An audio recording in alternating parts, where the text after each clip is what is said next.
আসসালামু আলাইকুম বন্ধুরা। মার্কা দেখে ভোট দেওয়া এই প্রবণতা থেকে আমাদের বেরিয়ে আসতে হবে।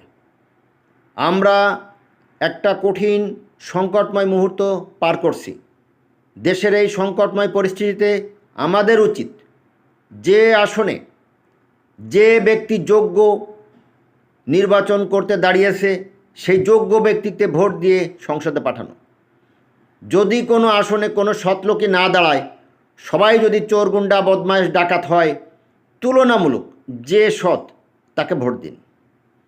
কিন্তু দয়া করে আর কোনো গুন্ডা বদমাইশ ডাকাত চোর লুটপাটকারী খুনি টাকা পাচারকারী বেগমপাড়ায় বাড়ি আছে এরকম বাড়ির মালিকদের ভোট দিয়ে সংসদে পাঠাবেন না।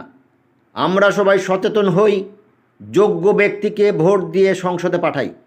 দেশের এই সংকটময় মুহূর্তে দেশকে রক্ষা করি।